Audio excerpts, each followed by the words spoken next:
Hey guys, welcome to Start From Scratch, and today we are going to talk about idioms and phrases. Be in one's bonnet, bite the dust, blue stocking, bookworm and bring down the house. So let's start. तो आज हम इस video में 5 और idioms के बारे में जानेंगे. तो चलिए शुरू करते हैं. तो सबसे पहले है हमारा be in one's bonnet. B को हम हिंदी में बोलते हैं मक्खी, या हनी बी को आप मधुमक्खी बोल सकते हैं. और बॉनेट क्या होता है? बॉनेट एक तरीके का हेड गियर, हेड स्कार्फ या एक कैप होता है जो सर पे पहना जाता है. जैसे कि आप यहाँ पे वाइड वैरायटीज़ देख सकते हैं, बहुत सारी जो डिफरेंट वैरायटीज़ के हेड गियर्स हैं, हेड स्कार्फ जिनको आप बोलते हैं. अगर हम इसका लिटरल मीनिंग देखें बी इन वंस बॉनेट का, तो क्या हो जाएगा? किसी के बॉनेट में मधुमक्खी का होना या मक्खी का होना.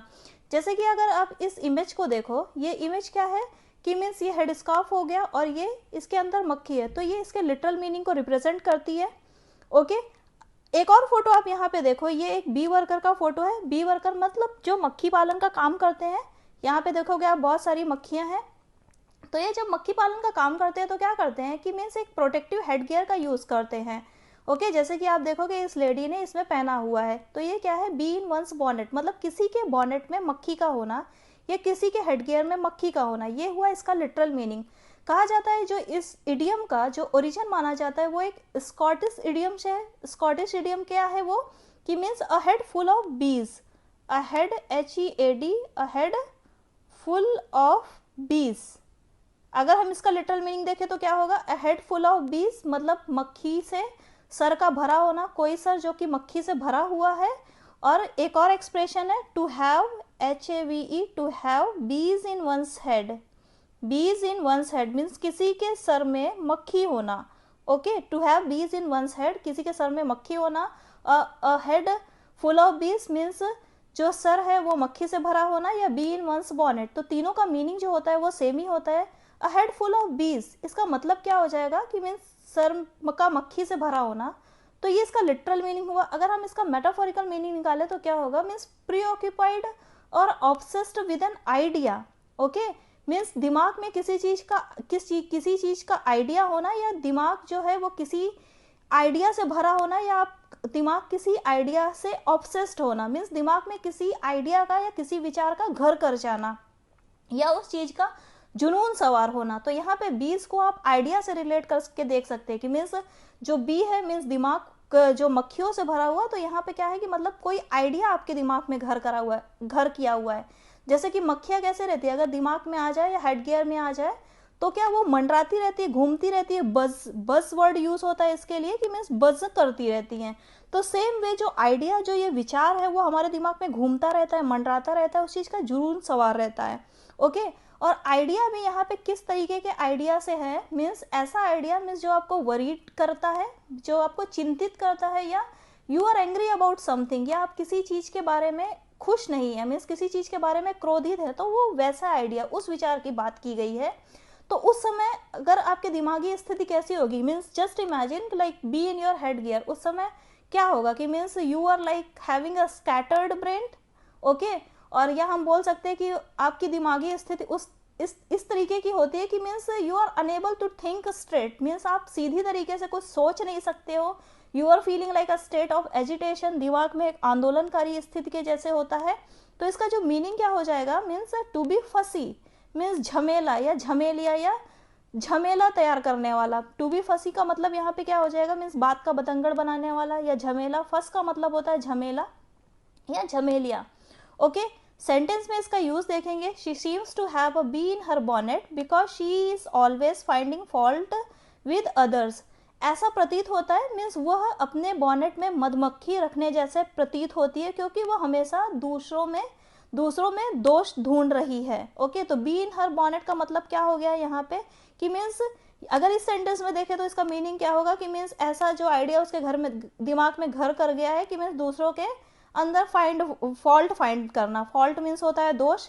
सेकेंड सेंटेंस में इसका यूज देखेंगे. The council wants to close down our local library. I have got a bee in my bonnet about it. तो काउंसिल है, जो सभा है, वो वांट्स चाहती है टू क्लोज डाउन, क्लोज करना या बंद करना जो हमारी लोकल लाइब्रेरी है. मीन्स सभा हमारी लोकल लाइब्रेरी को बंद करना चाहती है. तो ये जो आइडिया है तो ये मेरे दिमाग में घर कर गया है. Means I have got a bee in my bonnet about it. मेरे दिमाग में ये आइडिया जो है ये घर कर गया है. मीन्स यही मेरे दिमाग में घूम रहा है. तो समझ में आ गया, बी इन वंस बॉनेट का मतलब means bee in one's bonnet, a head full of bees, और to have bees in one's head, सबका मीनिंग सेम ही होता है। नेक्स्ट देखेंगे,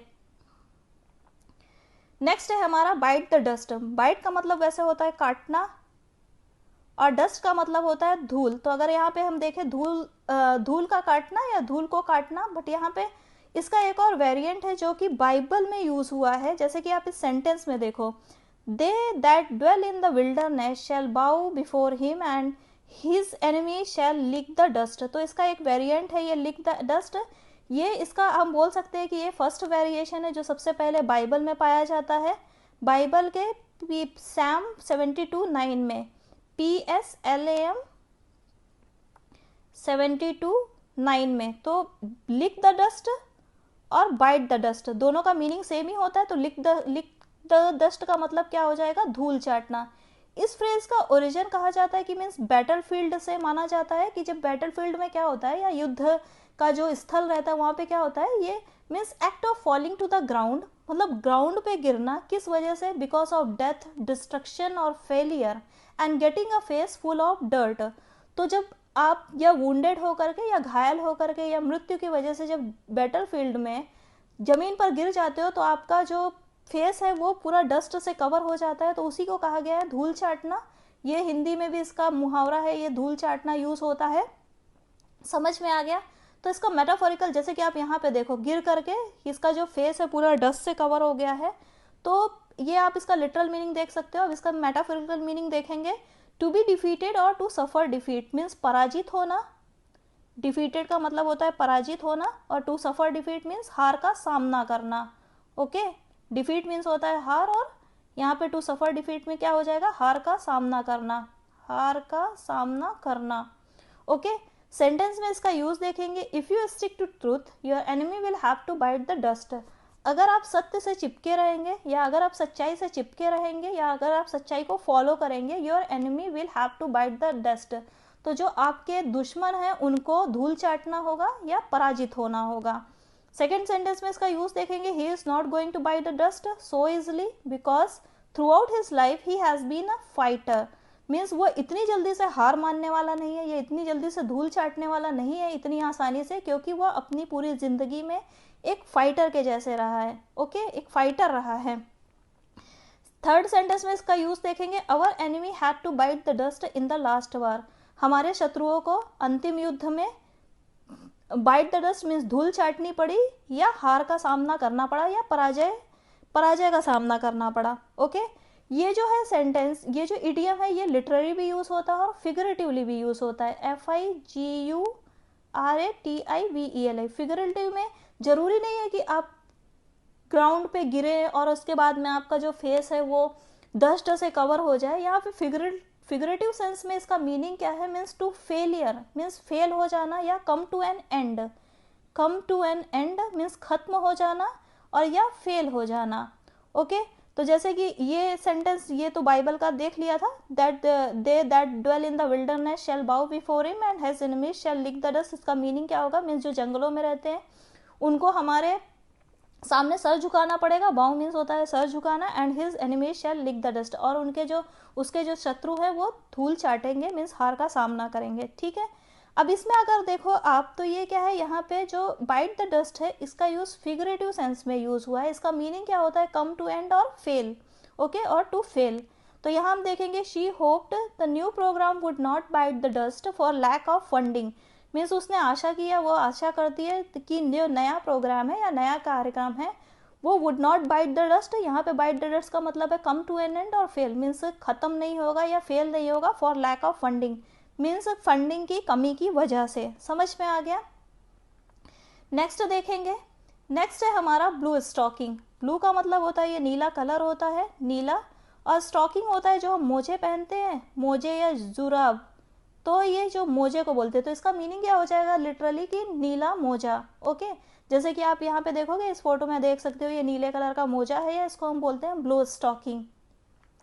अब ब्लू स्टॉकिंग का ये लिटरल मीनिंग हो गया है। एक्चुअली इस फ्रेज का ओरिजिन या इस वर्ड का ओरिजिन कहाँ से माना जाता है कि 18th सेंचुरी में ब्रिटेन में ये कुछ लोगों ने, मतलब कुछ वुमेन्स का ग्रुप था, उन्होंने एक अपना ग्रुप बनाया हुआ था जिसे वो ब्लू स्टॉकिंग सोसाइटी के नाम से, मतलब वो ब्लू स्टॉकिंग सोसाइटी के नाम से जाने जाते थे। ये कुछ ग्रुप ऑफ वुमेन था, मतलब कुछ वुमेन्स का ग्रुप था। ओके, और वो जो वुमेन्स कैसी थी, मतलब थी बहुत ही एजुकेटेड और इंटेलेक्चुअल वुमेन, मतलब शिक्षित और पांडित्यपूर्ण महिला, मीन्स बहुत ही जो एजुकेशन या इंटेलेक्चुअल मैटर में पार्टिसिपेट करती थी। तो वो उन जो वो वैसी जो महिलाएं थी उनका वो ग्रुप था, और इनकी जो उसको जो लीड कर रही थी वो थी एलिजाबेथ मॉन्टेग। यहाँ पे आप देख सकते हो ये फोटो में एलिजाबेथ मॉन्टेग का ये फोटो है। इनको कहा जाता था queen of the blues. Okay, जैसे कि आप यहाँ पे देखोगे कि यहाँ पे ये जो गर्ल्स हैं यहाँ, या जो ये वीमेन है, इन्होंने, इनके सबके हाथ में किताब है। और ब्लू स्टॉकिंग, एक्चुअली ये वर्ड कहाँ से आ गया, नीला मोजा।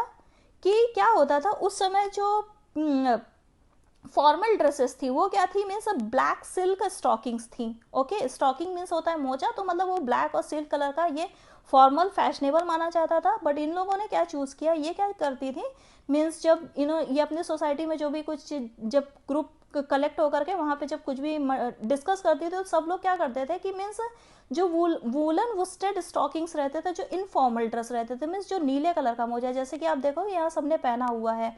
ओके, तो ये क्या था कि एक इनफॉर्मल ड्रेस था।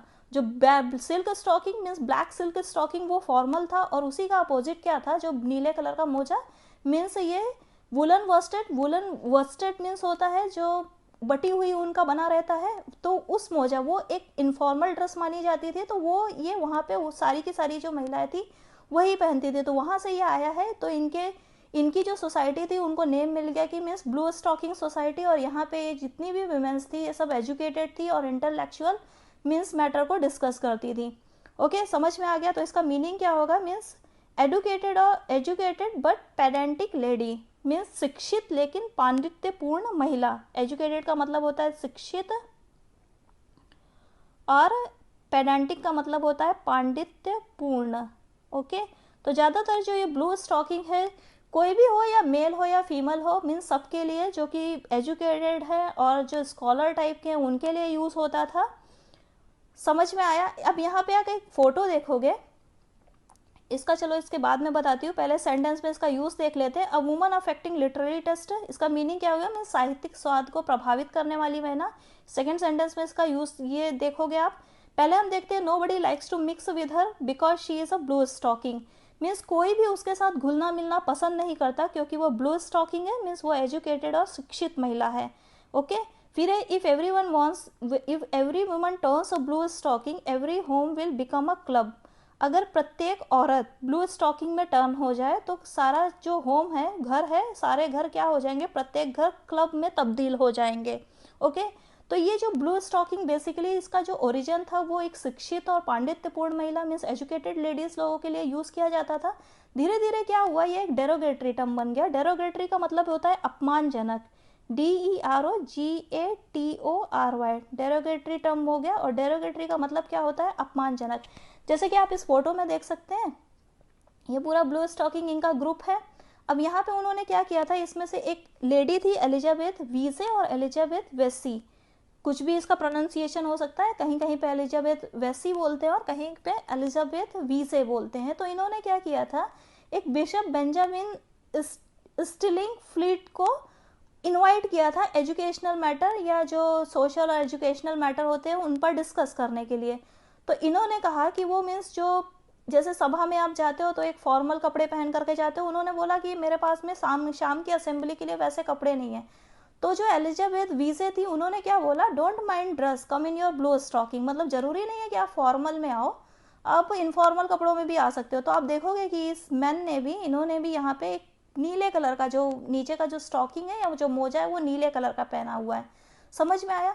डेरोगेटरी टर्म में ये क्यों बदल गया, क्योंकि ये क्या था, ज़्यादातर जो स्कॉलर्स लोग रहते थे उनको उनके लिए यूज़ होता था। धीरे धीरे कुछ लोग थे जो मतलब ये वो क्या करते थे, ब्लू स्टॉकिंग से अपने आप को एक्सक्लूडेड फील करते थे, तो वो उनके बारे में मीन्स वो जो आउट थे इस सोसाइटी से, जो बाहर के लोग थे, वो अपने मतलब वो जो अंदर थे सोसाइटी के अंदर, उनके लिए मीन्स ऐसे अपमानजनक शब्द यूज़ करने लगे, क्योंकि उन्हें इस सोसाइटी में अंदर जाने का मौका नहीं मिला, क्योंकि वो अपने आप को एक्सक्लूडेड रखते थे। उनको लगता था कि मीन्स इनकी वजह से हम बाहर हैं। समझ में आ गया? तो ये जो ब्लू स्टॉकिंग है प्रेजेंट में एक डेरोगेटरी टर्म मीन्स एक अपमानजनक टर्म के जैसा यूज होता है। और ये ब्लू स्टॉकिंग का ओरिजिन यहाँ से ही आया है, ब्लू स्टॉकिंग सोसाइटी से, जो कि ब्रिटेन में थी 18th सेंचुरी के आसपास। ओके, नेक्स्ट हम देखेंगे, नेक्स्ट है हमारा बुक वर्म। बुक का मतलब होता है किताब या पुस्तक, और वर्म का मतलब क्या होता है वैसे कीड़ा। ओके, तो बुक मग का मतलब क्या हो जाएगा, किताबी कीड़ा। तो इसका मीनिंग क्या हो जाएगा कि ये इसका लिटरल मीनिंग हो गया किताबी कीड़ा। जैसे कि आप ये देख सको बहुत सारे ये जो कीड़े हैं ये सब किताबों में मिलते हैं। ये है सिल्वर फिश, ओके, ये है बुक लाउज, और ये बीटल है, और ये एक लार्वे टाइप का है जो मतलब किताबों को खा जाता है, जैसे कि आप देखोगे यहाँ पे। तो ये सब टाइप्स ऑफ वर्म है, कहीं पर भी आपको ये नहीं मिलेगा कि बुक वर्म नाम का कोई वर्म हो। ये टाइप्स ऑफ वर्म है जो मीन्स बुक को खा जाते हैं, बुक में छेद करते हैं। तो इस वजह से इनको ये जो ग्रुप है इनको पूरा बोला जाता है बुक वर्म मीन्स किताबी कीड़ा। ये इसका लिटरल मीनिंग हो गया। अगर हम इसका मेटाफोरिकल मीनिंग देखें तो ये उस व्यक्ति के लिए यूज किया जाता है, means someone who reads a lot. Someone who reads a lot means जो कि बहुत ज़्यादा पढ़ता है। जैसे कि अभी यहाँ पे एक कार्टून आप देख लो कि एक है जो इतनी सारी किताबें लेके पढ़ रहा है, कि मतलब जो बहुत ही ज़्यादा पढ़ता है उसके लिए ये वर्ड यूज़ किया जाता है। और you can say also like person devoted to study means ऐसा व्यक्ति जो स्टडी के लिए डिवोटेड है, person devoted to study. Okay, means जो पढ़ाई के प्रति डिवोटेड है या रीडिंग के प्रति डिवोटेड है। ये भी आप फोटो में देख सकते हो यहाँ पे कि कंटिन्यूअसली पढ़ते रहो। तो यहाँ पे इसका मीनिंग क्या हुआ, a person in the habit of pouring over books means ऐसा व्यक्ति जो किताबों पे ही बरसता रहता है या किताबों में ही रहता है। जो बुक वर्म्स होते हैं ये इन्होंने अपना घर ही किताबों में बना के रखा हुआ है। तो सेम वे वहाँ से ही ये वर्ड आया है बुक वर्म, उस पर्सन के लिए यूज होता है जो कि एविड रीडर है या वोरासियस रीडर है, VORACIOUS, वोरासियस रीडर है। ये भी क्या होता है, जैसे कि हम इसका सेंटेंस में यूज देखेंगे, he has no time for social activities because he is a bookworm means उसके पास सामाजिक गतिविधियों के लिए उसके पास कोई भी समय नहीं है क्योंकि वह एक किताबी कीड़ा है। तो ये किताबी कीड़ा यहाँ पे अगर एक सेंटेंस में देखें तो ये भी क्या है, डेरोगेटरी टर्म के जैसा यूज हुआ है, मीन्स अपमानजनक टर्म के जैसा। यहाँ पे हम इसलिए बोल सकते हैं कि मीन्स वो पर्सन है कि उस सिर्फ किताबों में ही लगा रहता है और उसको पूरा समाज से कुछ लेना देना नहीं है, या एक आप आइडल टाइप का बोल सकते हो। तो उस तरीके से ये एक डेरोगेटरी टर्म माना जाता है। ओके, मीन्स डेरोगेटरी टर्म क्या होता है, for a person who studied और रीड मोर देन यूजुअल, मतलब इतना वो पढ़ता है कि जितना जरूरी है उससे भी ज़्यादा। इसलिए इसको मतलब ये एक अपमानजनक वर्ड माना जाता है कि मीन्स समाज से पूरा कट करके सिर्फ बुक में ही लगे हुए हैं। ओके, नेक्स्ट हम देखेंगे, नेक्स्ट है हमारा bring down the house. Bring का मतलब होता है वैसे लाना, डाउन का मतलब होता है नीचे। ओके, नीचे, और हाउस का मतलब क्या होता है, घर। तो घर को नीचे लाना, तो ये है क्या इसका लिटरल मीनिंग, मीन्स क्या होता है, घर को हिला देना। तो इसका अगर हम मेटाफोरिकल मीनिंग देखें तो क्या हो जाता है, रिसीव अप्लॉज। अप्लॉज का मतलब होता है वाहवाही या प्रशंसा। ओके, रिसीव का मतलब क्या होता है, प्राप्त करना। ओके, तो मीन्स वाहवाही प्राप्त करना या प्रशंसा प्राप्त करना, या तो मीन्स तालियां या शाबाशी या सराहना या करतल ध्वनि, या बहुत to get a loud applause means लोगों का जोर से तालियां बजाना। तो ये कहा जाता है कि जो इसका ओरिजिन है ये एक थिएटर से आया है। थिएटर में क्या होता था, लोग जब परफॉर्मेंस देखने के लिए जाते थे और उनको किसी का परफॉर्मेंस बहुत अच्छा लगता था तो वो जो सेलिब्रेशन करते थे ऑडियंस, वो किस तरीके से यूज करते थे, मीन्स क्लैपिंग, इतनी जोर जोर से तालियां बजाते थे और इतने थंडरसली, मतलब ऐसे थंडर जैसे आता है कि मतलब जैसे बादलों की गड़गड़ाहट होती है, तो उतना लाउड होता था और बहुत ही लंबे समय तक। कभी कभी तो ऐसा लगता था उस नॉइस की वजह से या उनके चीखने चिल्लाने या तालियां बजाने की कि वो जैसे कि भूकंप टाइप का आ जाएगा और ये जो घर है वो गिर जाएगा। तो यहाँ पे जो हाउस है एक नाउन है और ये हाउस उसके लिए यूज हुआ है, मीन्स ये जो हाउस है वो किस लिए यूज हुआ है, मीन्स ये हाउस है means describes a room full of people gathered to watch the performance. ये हाउस है मीन्स किसको डिस्क्राइब करता है कि मीन्स उस रूम को जिसमें कि लोग इकट्ठा हुए हैं परफॉर्मेंस देखने के लिए, means describes a room full of people gather to watch the performance. Okay, समझ में आ गया। अब यहाँ सेंटेंस में इसका यूज देखेंगे, दो it was his मैडन speech he brought down the house because of his oratory skills. Means हालांकि ये उसका पहला भाषण था, मैडन स्पीच मीन्स होता है पहला भाषण, हालांकि ये उसका पहला भाषण था फिर भी उन्होंने अपने वक्तव्य मीन्स जो बोलने की जो ऑरेटरी स्किल्स है उसके कौशल के कारण घर को हिला दिया। घर को हिला देना मीन्स उन्होंने इतनी वाहवाही प्राप्त की, तो उनकी जो तालियां वगैरह उनकी वजह से इतना शोर होता था, इतना शोर होता था, लगता था कि ये बिल्डिंग है गिर करके नीचे आ जाएगी, इस तरीके से प्रतीत होता था। यहाँ पे भी आप सेकंड सेंटेंस में इसका यूज दे सकते हैं, the immaculate performance of the artist brought down the house. Means कलाकार के बेदाग प्रदर्शन ने घर को नीचे ला दिया। घर को नीचे लाने का, अगर आप इसको एक मूवी से रिलेट करके देखें, बहुत सारे लोगों ने बाहुबली देखी होगी, तो बाहुबली में आप देखोगे जब अमरेंद्र बाहुबली का जो सेनापति के रूप में जब उनका अब राज्याभिषेक होता है या जब वो सेनापति बनाए जाते हैं, तो उतने समय जनता कितनी प्रसन्न होती है। जैसे कि आप यहाँ पे ये सीन है, इस फोटो में आप देख सकते हो, ये वहाँ का ही सीन है। आप यहाँ पे आप देख सकते हो कि देखो ये यहाँ पे कैसे थी, मतलब जब वो सेनापति बन रहे थे तो लोग कितने खुश थे, मतलब ये उनके सेलिब्रेशन करने का एक अंदाज था। ये आप देखोगे यहाँ पे कि ऐसा लग रहा है कि एक भूकंप सा आने वाला है, एक भूचाल सा आने वाला है, एक भूकंप सा आने वाला है, एक भूचाल सा आने वाला है, ऐसा लग रहा है पूरा। आप देख सकते हो, तो मतलब ये उनका अंदाज है कि दिखाने का। तो इसी से कहा जाता है कि ये मतलब वर्ड है जो थिएटर से आया है, इस लोगों का सेलिब्रेशन करने का तरीका है। जैसे कि आप देखो इसकी पूरी गति चली जा रही है, यहाँ पे पूरा ऐसा लगता है कि बिल्डिंग नीचे आ जाएगी पूरा। तो ब्रिंग डाउन द हाउस मतलब घर को नीचे ला देना या धराशायी कर देना। ओके, आप देख सकते हो इसमें इस मूवी से आप रिलेट करके इस इडियम का मीनिंग जान सकते हैं। समझ में आ गया। यहाँ पे देखो मीन्स इतना शोर कर रहे हैं, इतना तालियां बजा रहे हैं, समझ में आ गया। ओके, तो आज के वीडियो में इतना ही। Thanks for watching. If you find the video useful please like, subscribe and share and have a great day.